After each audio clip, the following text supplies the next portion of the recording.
will continue. It is really a wonderful day to greet you all participants from different countries and continents. At least there are more than 50 participants already registered, but might be they will come slowly, enter the room. And from 13 different countries are gathering in this virtual meeting. So we don't have luxurious time to introduce person by persons, but allow me to introduce you by country. I will call the name of the country, so participants from the named country, please kindly wave your hands, yeah, or you can react with the icon tools in the Zoom below. I think in the below row you can find the reactions. So I would like to call by the alphabetic here. First, greeting participants from Australia. Yay. Hey, Maria, thank you. Welcome. And then the second, greeting participants from Bangladesh. Yeah, Welcome. Mr. Assad. Thank you. How are you? Thank you, thank you. And then greeting participants from Cambodia. Yay. Yeah, yes. Welcome. Cambodia. Great. And then greeting dear participants from India. India, yes. Yeah, I'm sure they will coming because part of them will be as well as a presenter in this event. And then greeting to my country, Indonesia. Yes, Oh, welcome a lot of them. everyone. Thank you, Pak Bambang and friends, and greeting to the participants from Japan. That should Yeah. be Shigeru. They will come, might be late. And then the next greeting to the participants from Lao People Democratic Republic. Yeah. From Yes, Laos. welcome. Thank you, participants from Laos. And then the next, I would like to greet participants from Malaysia. Yeah. Welcome Malaysia. everyone. Thank you. And this might be, this is the most crowd come from the Philippines. Yeah. Yay. Yeah. Greet you all from the Philippines. And then the next, I call participants from South Korea.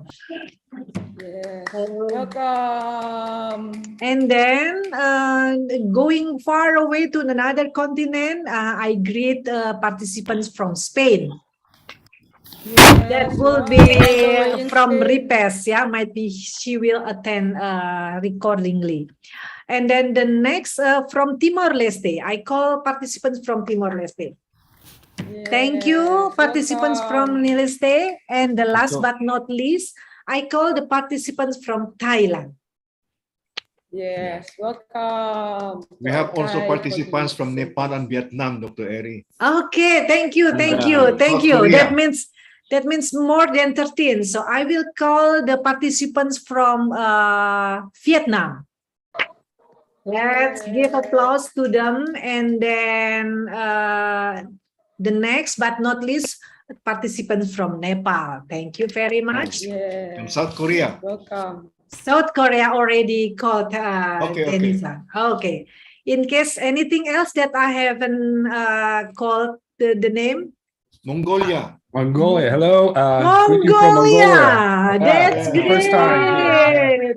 Welcome, welcome. So really the great Asia. Okay, thank you. Yeah. Anything else, Ben? Spain. Spain, done.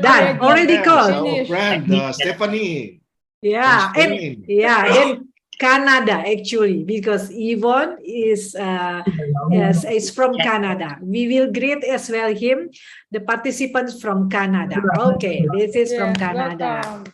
So that means more than 13 countries actually, Natalie. Yeah. So really, yes, like almost. Yeah. And it's more than 100, Dr. Eri, not 50. It's more Oh than no, 100. you're racing. Oh, thank you. Yes. Okay, thank you, thank you. It's really encouraging, you know, your participants from the different country and colorful world. Okay, ladies. Okay, I will continue. ASEC Convergence Spaces is a program of ASEC, ASEAN Solidarity Economic Council. Yeah, attended by the National Country Network in Asia. So the main participants actually organized by the country networks of SSE. The objective of this meeting, I think later on will be explained in the sessions introductions to SSE by Benjamin Cunines. I will make it short, these introductions. Yeah. So, and then the next we will listen the overall agenda of the convergence spaces and the rules of the discussions from my colleagues, Natalie. Please, Natalie, inform us the general agenda as well the rules for the discussions. Your turn, please. Thank you very much, Dr. Eddie. Very happy to see a very wide representation from all over the world. Now I'm going to share my screen, just very quickly go through our program for this afternoon.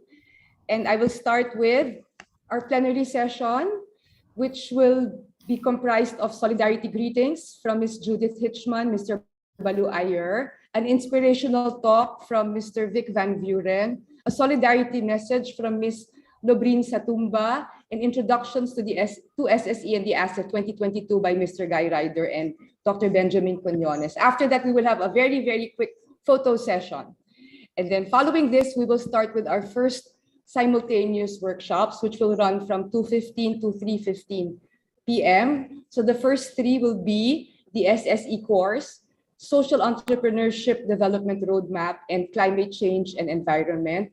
You have been assigned to your workshops. You will later see the links. You will be transferred to the breakout rooms. And if you have not been assigned to a room, you can choose which room you want to join.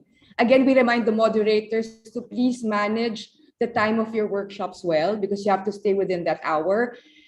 Chandra will close the room at exactly 3:15 p.m., finished or not finished. And please limit your presentations to 10 minutes for the resource persons and 4 to 5 minutes per reactor, depending on their number.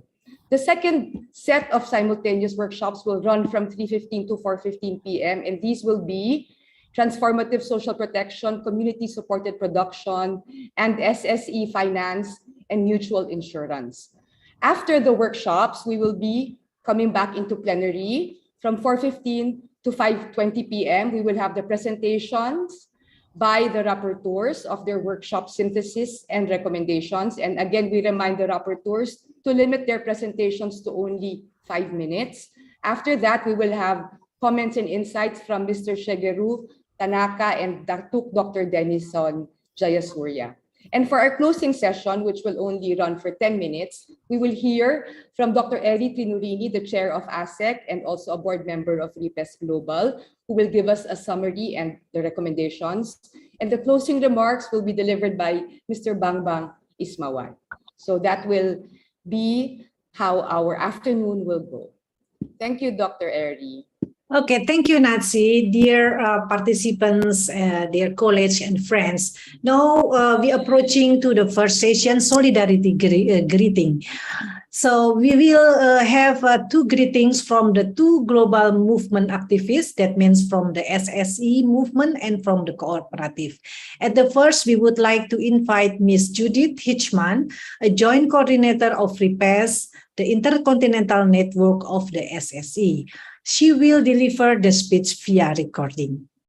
Please.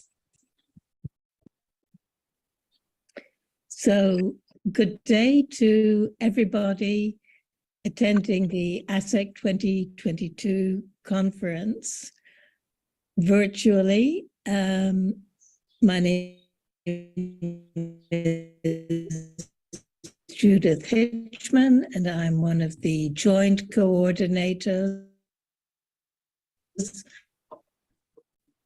to make a speech, and I greet you from my home in Ireland, so pretty much the other side of the world from you. Now, the context right now is the context of multiple crises. We can call it the crisis of the 4 C's, really. We have COVID, climate, conflicts, and the cost of living, very interrelated. And they are significantly the result of the neoliberal system to a very, very large extent. Now, how and why does social solidarity economy provide a response to these multiple crises? It is essentially, I believe, because it builds community at local and national level. It builds resilience, and it builds collective rather than individual wealth, as well as responses to the health aspects, to sustainable food systems, to ecosystem, biodiversity, finance, and empowerment, as well as building equity, social justice, and human rights. Let me take a few minutes to give you some simple illustrations. During the height of the COVID crisis, not all countries had access to vaccines. There was what was called vaccine apartheid, but communities responded by putting in place community health measures, training people how to wash hands, making masks, because masks were not necessarily readily available, and also by standing together and caring for the vulnerable when COVID did hit their countries. In many countries, community-supported agriculture was very, very important during the peak of the COVID crisis, because the vulnerable had offered to them by members of the community. So this is a very good example of how social and solidarity economy has brought people together to respond to the COVID crisis. And while states are frequently talking about the crisis from COVID being over, which is to their own ends, essentially economic ends, it isn't. We don't know what is coming around the corner. And in many countries, including in Asia, there is still a pandemic. In terms of climate change is affecting all of us very, very deeply right now. There is drought in Asia, drought in Africa, drought in the Americas, and in Europe. Our key rivers are running dry, which means that our energy production through hydroelectric power is being severely affected. And because of the conflict situations around the world, the cost of fuel has also increased hugely. While people are using less fossil fuels, which is a good thing for the climate, it has developed into a cost of living crisis now. In terms of how social and solidarity economy can help overcome the climate crisis, by relocalizing our production systems, by ensuring that the supply chains are maintained locally, we are, we are largely impacting the climate crisis. By working at community level to build community resilience and community energy systems, essentially in terms of solar panels and also wind production of power, we are working to have our own energy systems and to support and mitigate the climate. In terms of conflicts, conflicts have, like the climate and like COVID, been affecting the global supply chain. It is only when communities stand together that there is some sort of community resilience to all these conflicts. In the Ukraine war and the invasion by Russia, We have seen huge solidarity in terms of other countries in Europe providing seeds, and people within the communities in Ukraine showing resilience in terms of their food systems by growing a lot of their own food. The grain story is only part of it, because the grain is not what within Ukraine. People are growing in small scale holdings and at home, and there is food available. In fact, the whole cost of living by the large industrial companies, and the response to this is very much to be found in social and solidarity economy. Social and solidarity economy provides local finance and especially empowerment and support for local systems. And this is really why we need to join these local and national efforts together in order to have a joined up global response. Now, this is something that has been developing very, very fast over the last couple of years. And RIPES has played a key role in doing this. We have been involved in the United Nations Interagency Task Force since it was created in 2014, providing almost all the case studies for papers and also high-level political forum on the SDGs in New York. All of that work led to the International Labour Conference this year, having its conference on the theme of social and solidarity economy and decent work, which is absolutely critical to achieving social justice and the empowerment of communities and workers to achieve a system change that will respect, as the final declaration and conclusions say, greater social justice, and also, apologies, and also work towards a human rights-based economy. The ILC doesn't mention human rights as such, but of course, all United Nations institutions are founded on the premise of human rights, but it does talk about an economy that is people and planet-centered. So this is very important. Additionally, in July, RIPES was present with an excellent side event where the minister from Malaysia supported us in our collective work to bring about a UN resolution to recognize and support social and solidarity economy.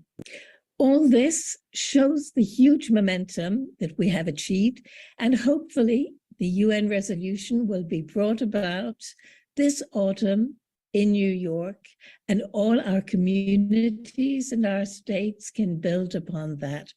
I apologize to everybody for the poor quality of my voice. I'm trying to recover from COVID and not very successfully, but I do wish you an excellent day and an excellent ongoing continuation in all our collective efforts to bring about the changes that we need in order to save our planet and have a human rights-based society. Thank you very much.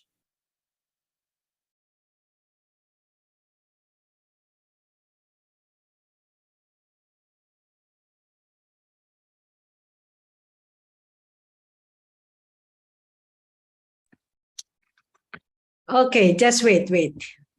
Okay, thank you very much for the presentations, or just solidarity greeting from Judith. So a lot of message there. That means SSE is not just an initiative, but this is the global movement. In the global movement itself, as explained by Judith, is moving forward, yeah, with the ILO Labor Conference, with the resolutions of United Nations, and so on. So, ladies and gentlemen, now we listen to the second greeting speech from the cooperative movement, represented by Mr. Balu Ayer. He is the Regional Director, International Cooperative Alliance Asia Pacific.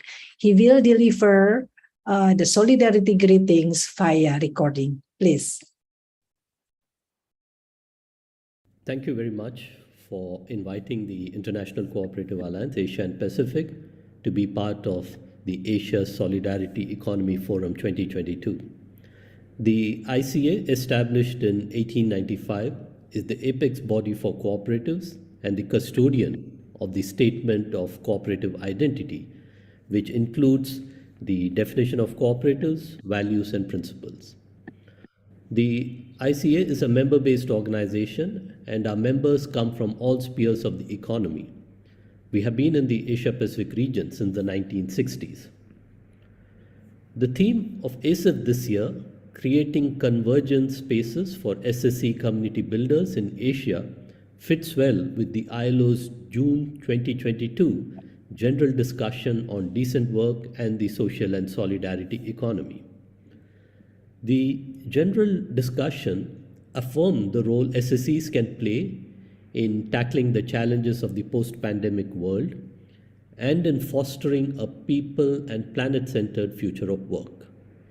The conclusions, apart from outlining the definition of SSE, also included guiding principles to address challenges and opportunities, consider the roles of government and social partners, and process to advance decent work and sustainable development.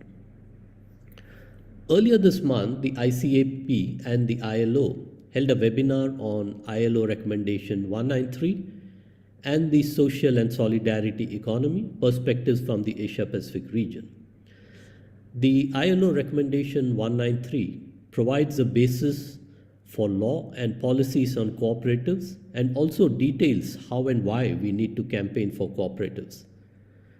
We joined hands with the ILO to celebrate 20 years of Recommendation 193, to hear perspectives from across the Asia-Pacific region on how it's been implemented, to learn more about conclusions on SSE from the ILC conference, and also to look ahead. The webinar called on the need to ensure viable alternatives to exploitation of informal workers, ensure new sectors emerge, enabling environment, and network to help address challenges. Cooperatives have an important role to play and have been recognized as important actors in the SSE space for their role in creating balanced society, part in facilitating transition from the informal to the formal economy, and in enabling recovery and building resilience. At the regional office, we published a paper centering cooperatives and cooperative identity within the social and solidarity economy, views from the Asia-Pacific Cooperative Apex and Federations. And we did this across 7 countries in the region. The finding was that the strength of cooperatives lies in the history, presence across countries and sectors, and the cooperative identity. Our cooperative apexes and federations in the region see the growing SSE environment in positive light and are willing to engage in the SSE environment, dialogue, and to promote it. Some of the ways in which we see this happening is through collaboration, not only to advocate for public policies on the SSE, but also push for recognition and inclusion of cooperatives and SSEs in the formal as well as informal economy, national statistics, national development plans and budgets, and national sectoral organizations. jointly promote the SSC by laying emphasis on people-centered businesses driven by principles and values, and create sustainable and responsible value chains in the economy.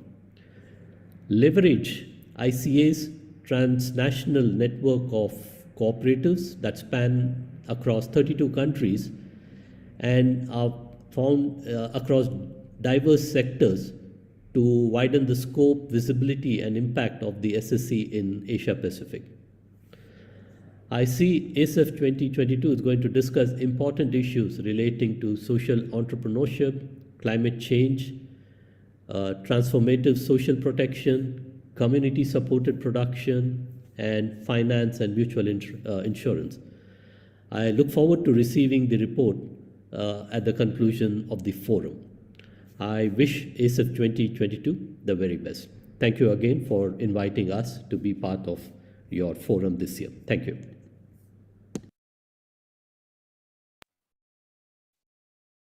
Yes, thank you very much, Mr. Balu Ayer, for emphasizing the very important role that cooperatives play in the social solidarity economy.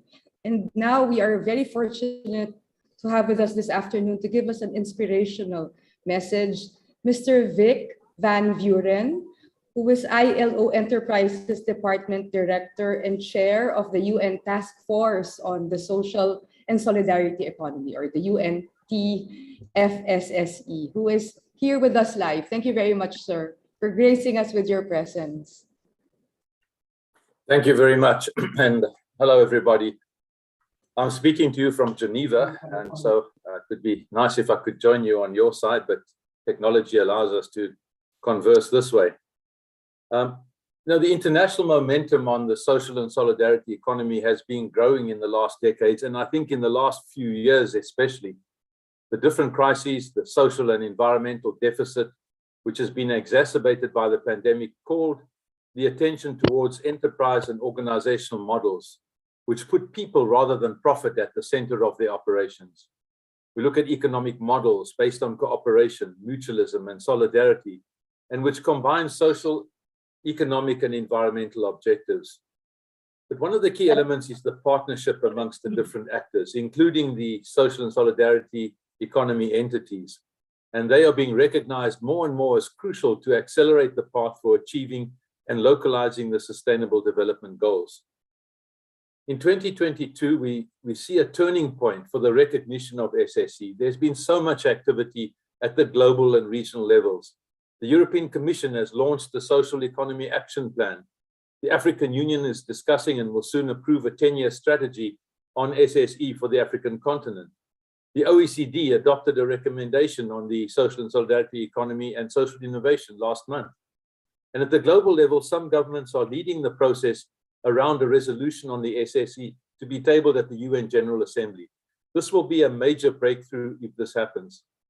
This resolution will represent an essential achievement at the international level, since there is no such document recognizing the SSE's role in advancing sustainable and inclusive development.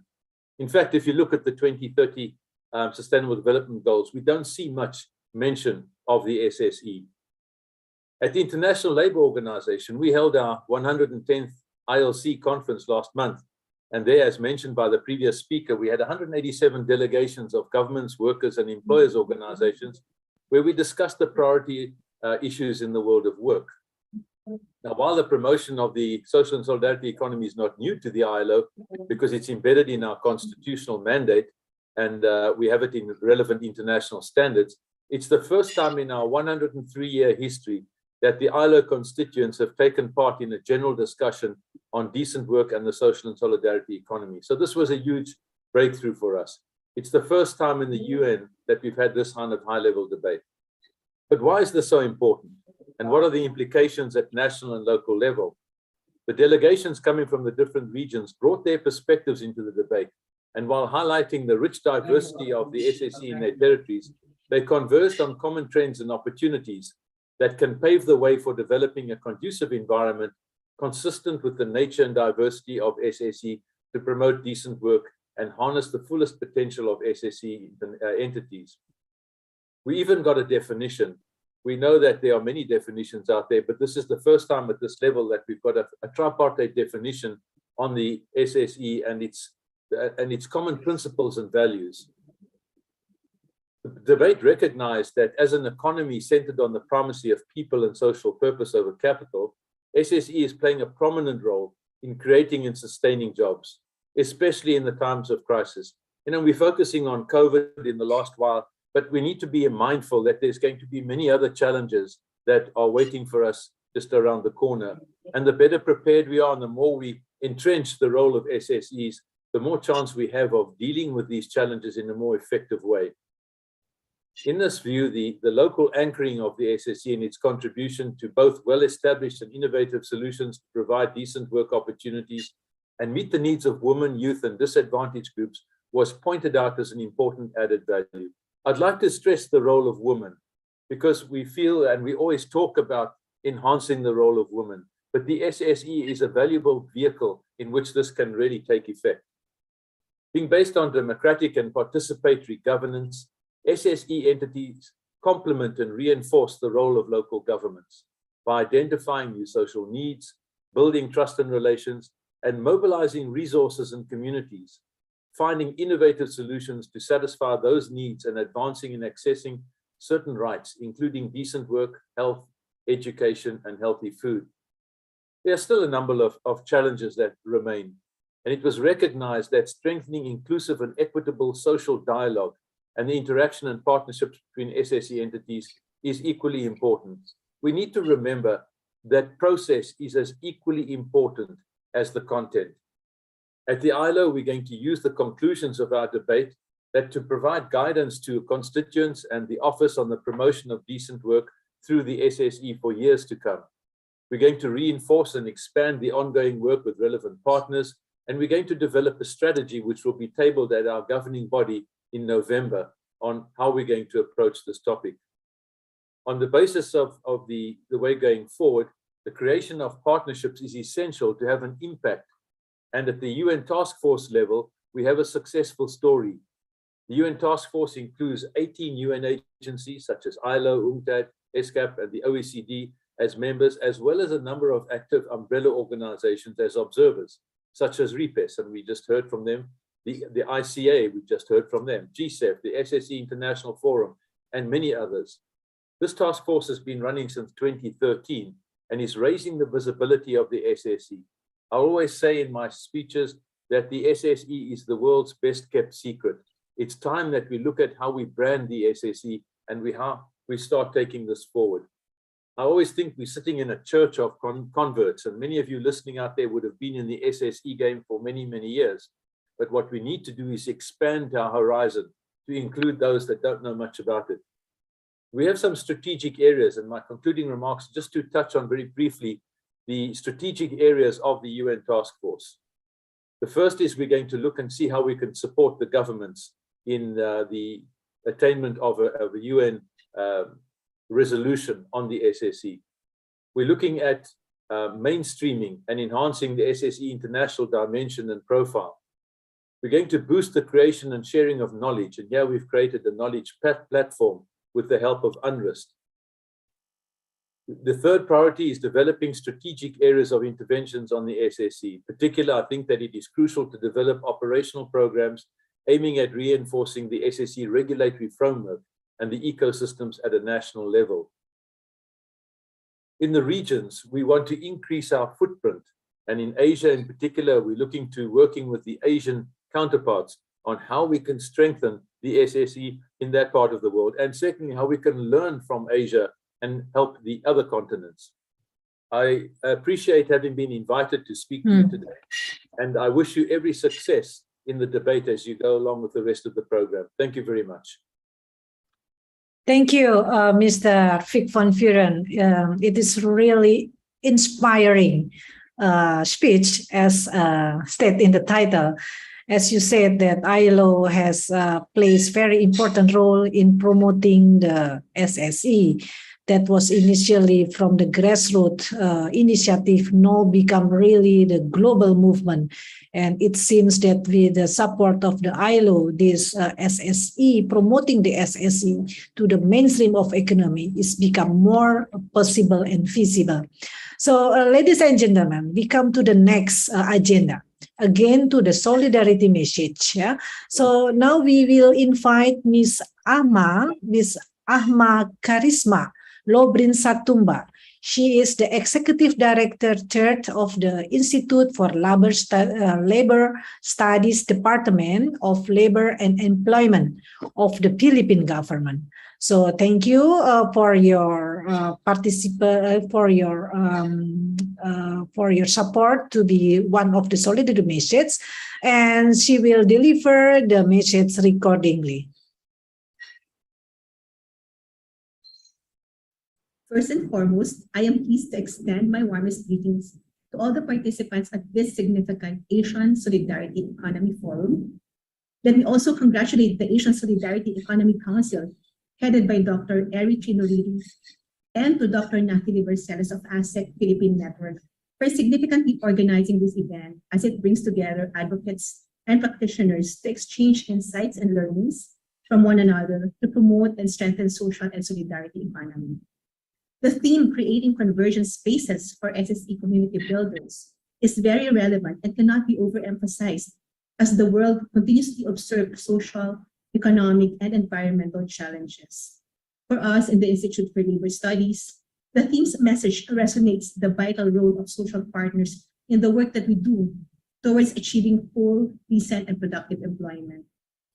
Across countries, we have witnessed that SSE has the potential to foster social inclusion by offering sustainable access to the labor market, especially for the most vulnerable groups in our societies. Realizing that societal transformations require empowering the poor and the vulnerable sectors, pursuing SSE is now also seen as a promising pathway to set up enterprises and redistribute wealth. We, at the Institute, draw inspiration from these kinds of undertakings as we contribute to putting forward and recommending strategic actions relative to the development of assistance for micro, small, and medium enterprises in the Philippines. Certainly, the SSE's approach has steered minds to rethink how production and consumption models can become more ecological, gender responsive, and socially just. It is known that the values that are intrinsic to SSE entities, such as equality and fairness, interdependence, transparency, attainment of decent work, among others, have long been existing, and its policy importance have expanded substantially in various parts of the world. With ongoing efforts to contribute to poverty reduction and gender inequality, SSE provides the potential in leading an economy that is focused on equity, environmental conservation, and social and economic sustainability. It is then very apt to make spaces to integrate efforts and amplify community ownership and democratic governance. Indeed, this forum allows us to reflect on diverse perspectives relative to entities working in accordance with the values and principles of SSE. This gives us the chance to learn from each other's journey and determine approaches that will enhance our ways to cope with existing multiple crises and future challenges. This conference offers a wonderful opportunity to work together as we strive to create more decent work opportunities and a socially responsible economy. This year is a momentum for SSE as its significance in the functioning of economies and societies is further magnified in the international community. And with this, may we continue to cultivate greater and stronger spaces for integration toward reducing inequalities and upholding human dignity through SSE. Once again, congratulations to the organizers and participants of the Asian Solidarity Economy Forum. I wish you all an engaging, constructive, and enjoyable event. Thank you at mabuhay po tayo. Thank you very much, Ms. Satumba, for all the good words and encouragements for us, the SSE practitioners, organizations, and the networks. So we need always your support with the research and studies from your organizations, because without research, we cannot moving forward strategically. Your contributions to the SSE is as well valuable for making possible the SSE mainstreaming to the world. So, ladies and gentlemen, we have already finished with the solidarity message. Now we come to the next agenda, as mentioned by the Natalie. This is actually, we call it the session's introductions to the SSE and the ASEF, or ASEAN Solidarity Economy Forum 2022. So because might be some or of the participant haven't known known about the SSE. Now this is now the time we can listen for the next two presenters, that is Mr. Guy Ryder from the ILO, and as well from the Dr. Benjamin Quinones, the founder of the ASEC, about the SSE and the Asian Solidarity Economy Forum. But at the first, I would like to invite Mr. Guy Ryder. He is the Director General of the ILO, that would like to introduce us more about the SSE and the principles. And he will deliver the speech via recording. Please. International momentum to promote the social and solidarity economy is growing. The European Union's Social Economy Action Plan was adopted in December of last year, and the OECD adopted a recommendation on the social and solidarity economy and social innovation last month. And at the global level, the International Labour Organization adopted a resolution and conclusions on decent work and the social and solidarity economy also last month. In fact, the general discussion at the 110th International Labour Conference was the first high-level debate in the United Nations system on this topic. And I should stress that the promotion of the social and solidarity economy is nothing new to the ILO. It is embedded in the constitutional mandate of our organization. The ILO has worked closely with the social and solidarity economy actors in advancing social justice since the foundation, and ILO texts refer to it as early as 1922. More recently, international labour standards and declarations adopted by the ILO also address the social and solidarity economy.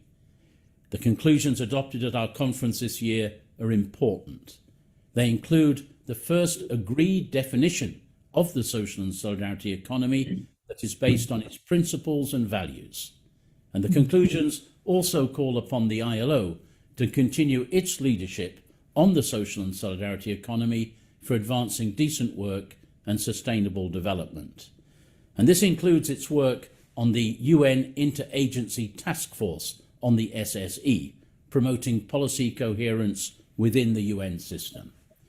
And so I applaud the efforts of Spain and other member states in tabling a resolution on the SSE and sustainable development at the UN General Assembly.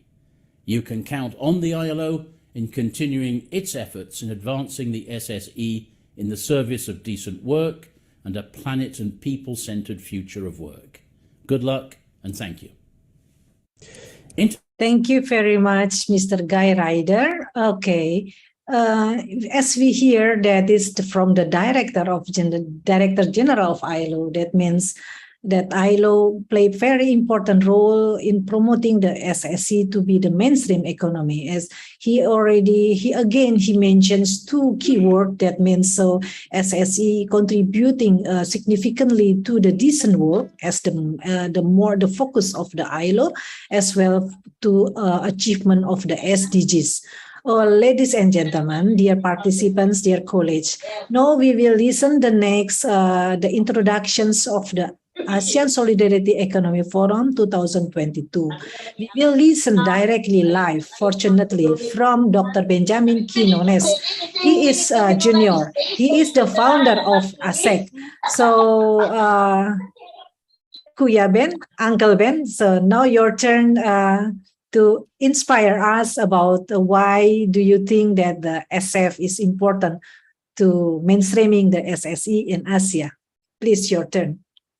Thank you, Dr. Eri. Good afternoon, good morning, everyone. First of all, I'd like to thank our honored guests from international organizations such as RIPES, the International Cooperative Alliance Asia Pacific, the UN Task Force on Social Solidarity Economy, the ILO, and our very own in the Philippines, the Institute of Labor Studies of the Department of Labor and Employment of the Philippine government. My profound thanks also to our really beautiful and lovely forum moderators, Dr. Eri and Dr. Natsi, as well as the resource speakers, the rapporteurs, the reactors, the participants, and also the ASEP Secretariat headed by Chandra, the members of the ASEP Regional Steering Committee, members of the ASEP Philippines National Organizing Committee. Thank you to all of you who have contributed voluntarily your talents, time, and experience to the making of this forum. Now, I'd like to share with you some thoughts on how you could make the most from this forum. I have 3 main points for your consideration. First, there are 6 workshops in this forum, and each of you will attend at most 2 workshops. Each workshop will discuss a case of social solidarity economy or SSE initiative or enterprise. However, at the end of the 6 workshops, there will be a plenary session where the rapporteurs of the workshop will report on the results of the respective workshops. So you will therefore gain some general knowledge and information about the 6 ECC initiatives and enterprises. And this is my challenge to you, that I would challenge you to discern, to look into the values and principles of the SEC practices and activities, because mainly you might only be confronted or get information about the physical activities of these initiatives, but I would like you to really look into the values and principles of ECC that are embedded in these practices. Second, time is limited in this forum, as it is usually in many conferences and workshops. Now, to overcome this limitation and perhaps your frustration of not being able to share entirely your thoughts, comments, and suggestions, you can engage the resource speakers even after this forum through electronic discussion means like via email, Messenger, Facebook, WhatsApp, Viber, Zoom, and other virtual meeting platforms. Third and last, some of you might be thinking ahead of organizing your own forum on social solidarity economy at the country level or local level or within your respective organizations. And you might be wondering if you can invite the resource speakers of this forum to your event. Now, our resource persons for this forum are top executives of their respective organizations. Their organizations are autonomous of ASEC. These resource persons are highly respected, responsible, and they have the authority to decide on how to respond to your invitation. So go ahead and invite them. With these few pointers, I wish you a meaningful forum, and I hope that this forum will be helpful for the purposes of organizing your community of ECC builders at the national level, local level, or within your organization. Thank you and good day. So thank you very much, Ben.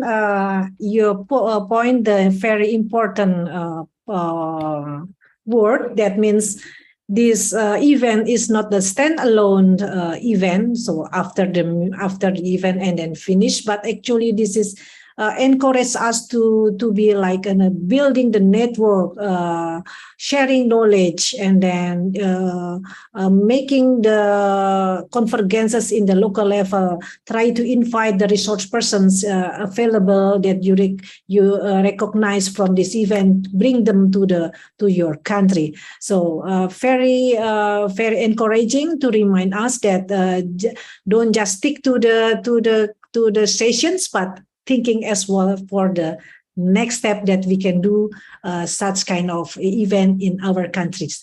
Okay, now your turn, Natsi, for the next sessions.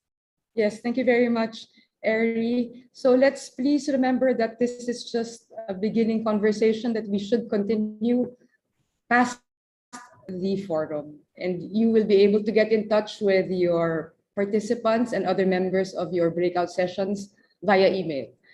Before we proceed to the breakout sessions, we would like to request everyone to please turn on their videos for a photo shoot. This is for our documentation purposes. We want to see everybody's faces on the screen, please. Just very quickly, Chandra, at your count. Chandra, are you ready to take the photos? Yes, Okay. it's ready. Please. Okay, we have wait a second. I will take 2 times, and then this is the first take. Wait a second.